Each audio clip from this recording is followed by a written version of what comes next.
السلام عليكم ورحمة الله وبركاته. وعليكم السلام ورحمة الله وبركاته.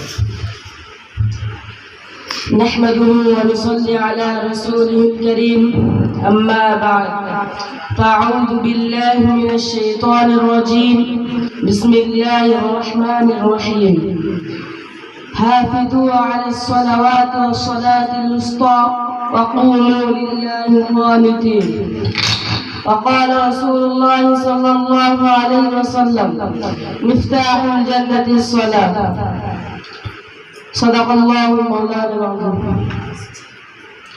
গতকাল মার্কাজুল মদিনা মাদ্রাসার কর্তৃক আয়োজিত আজকের সাপ্তাহিক বক্তৃতার মজলিসের সম্মানিত সভাপতি ও আমার সম্মানিত ওস্তাদ বন্ধুগণ ও আমার সামনে উপস্থিত বাংলার দূর দূরান্ত থেকে আগত তালেবে ইলম ভাইয়েরা, সকল জানায় আন্তরিক শুভেচ্ছা ও মোবারকবাদ। আজ আমার বক্তৃতার বিষয় হচ্ছে নামাজের ফজিলত সম্পর্কে। তাই আমি নামাজের ফজিলত সম্পর্কে কিছু বলার চেষ্টা করবো ইনশাআল্লাহ।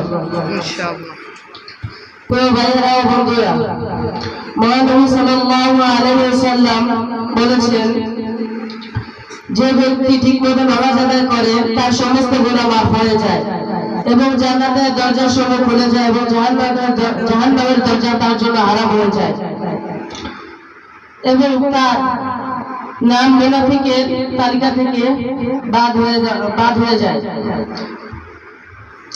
তিনি বলেছেন, মুফতাহুল জান্নাতিস সালাত, নামাজ বেহেশতের চাবি।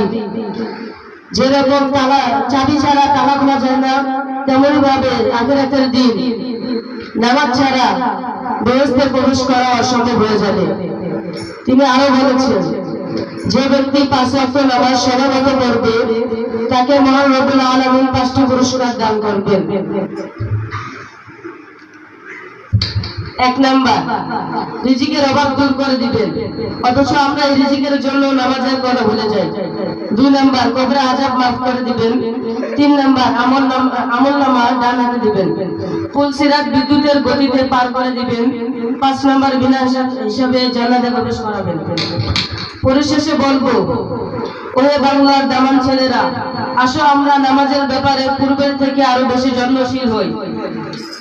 আজানের সাথে সাথে সমস্ত কাজ থেকে ফারেগ হয়ে নামাজের প্রস্তুতি সেরে মসজিদের দিকে ধাবিত হব। পথে যাদেরকে পাবো তাদেরকেও নামাজের দাওয়াত দিব, তাদেরকে মসজিদে নিয়ে যাওয়ার চেষ্টা করব এবং আমরা সকলে নামাজ ভিত্তিক সমাজ গড়ে তোলার চেষ্টা করব।